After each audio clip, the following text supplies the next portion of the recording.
दोस्तों, आज हम आपको बताएंगे कि लक्ष्मण जी की पत्नी उर्मिला लक्ष्मण जी की मृत्यु की खबर सुनकर क्यों हंसने लगी। आखिर क्या कारण था। रामायण काल में भगवान श्री राम को 14 साल का वनवास तय हुआ था। उनकी पत्नी सीता जी ने सहज ही वनवास पर जाना स्वीकार कर लिया। वहीं बचपन से श्री राम की सेवा करने वाले लक्ष्मण जी ने भी भगवान राम की सेवा के लिए वनवास पर जाना तय किया और अपनी माता से अनुमति ले ली।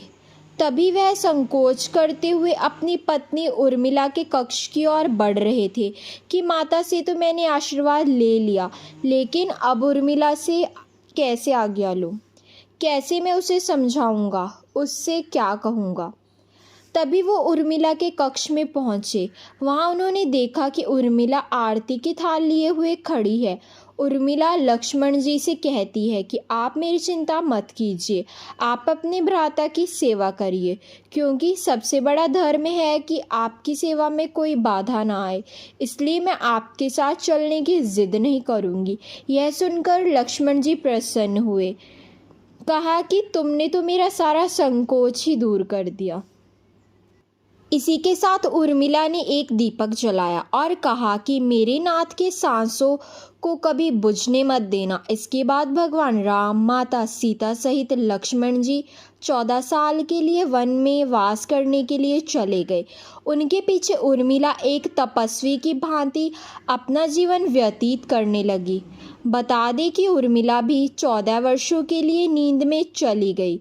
दरअसल इसके पीछे का कारण है कि लक्ष्मण हर समय भगवान राम और माता सीता की सेवा में लगे रहते थे, इसलिए उन्हें नींद की देवी से वरदान मांगा था कि उन्हें 14 वर्षों तक नींद न आए, ताकि वो चाहे सुबह हो या रात हर समय अपने भ्राता की सेवा कर सके। नींद की देवी उन्हें यह वरदान देने के लिए तैयार हो गई, लेकिन उन्होंने कहा कि आपके बदले में आपके किसी करीबी को सोना होगा, और यह काम संभाला उनकी पत्नी उर्मिला ने। कहते हैं कि जब लक्ष्मण और मेघनाद के बीच युद्ध हुआ, तब उस समय लक्ष्मण जी मूर्छित हो गए। हनुमान जी उनके लिए संजीवनी बूटी लेने गए थे। संजीवनी बूटी लेकर जैसे ही वह अयोध्या से गुजर रहे थे, तो हनुमान जी को राक्षस समझकर उन पर भरत ने तीर से हमला किया। हनुमान जी नीचे गिर गए। हनुमान जी ने भरत जी को सारी बात बताई कि किस तरह रावण के पुत्र मेघनाथ ने लक्ष्मण जी पर हमला कर दिया है, इसीलिए वह उनके लिए संजीवनी बूटी लेकर जा रहे हैं। वहीं आपको बता दें कि जैसे ही लक्ष्मण जी मूर्छित हुए, वैसे ही उर्मिला जी की भी नींद टूट गई। जहाँ भगवान राम जी की माता कौशल्या ने यह बात सुनी, तो उन्होंने कहा कि राम जी से कहना लक्ष्मण जी के बिना वो भी अयोध्या में पैर ना रखे। वहीं दूसरी ओर माता सुमित्रा ने कहा कि भगवान राम से कहना कि मैं मेरा दूसरा पुत्र शत्रुघ्न उनकी सेवा के लिए भेज दूंगी। मेरे दोनों बेटे भगवान राम जी की सेवा के लिए ही जन्मे हैं। माताओं का ऐसा प्रेम देख हनुमान जी की आंखों में आंसू आ गए।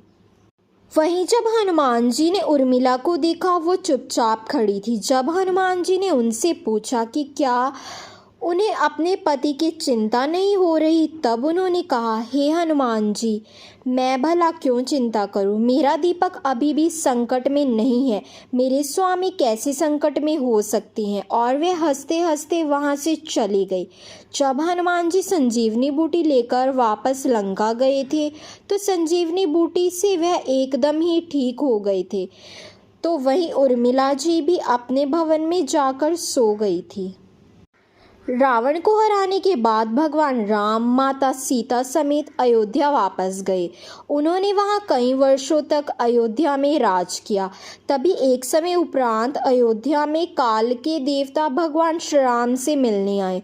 उन्होंने भगवान राम से विनती की कि हमें किसी खाली स्थान पर वार्तालाप करना होगा, और अगर इस वार्तालाप के बीच कोई आ गया तो वह उसे अपने साथ लेकर चले जाएंगे। भगवान राम और काल वार्तालाप करने लगे और उन्होंने पहरेदारी के लिए लक्ष्मण जी को कक्ष के बाहर खड़ा कर दिया। तभी वहाँ पर दुर्वासा ऋषि भगवान राम से मिलने के लिए आए।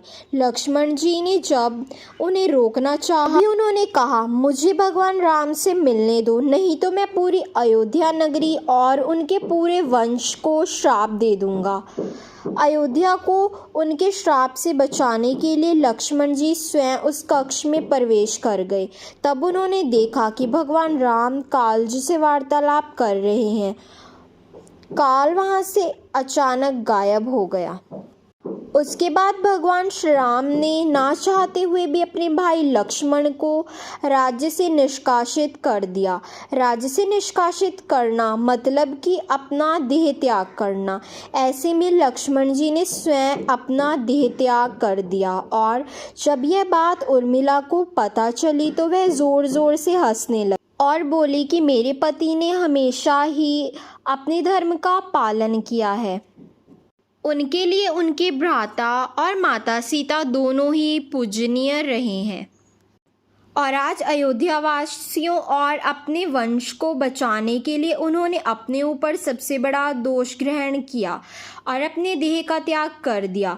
मेरे पति ने अपने धर्म का ही तो पालन किया है। ऐसा कहते हुए उर्मिला ज़ोर ज़ोर से हंसने लगी और उर्मिला ने भी अपने देह का त्याग कर दिया। तो दोस्तों, यही था वो कारण कि उर्मिला लक्ष्मण जी की मृत्यु की खबर सुन के क्यों ज़ोर ज़ोर से हंसने लगी और कैसे हुई थी उर्मिला की मृत्यु। दोस्तों, अगर आपको ये वीडियो पसंद आई हो तो please like the video and subscribe the channel. धन्यवाद।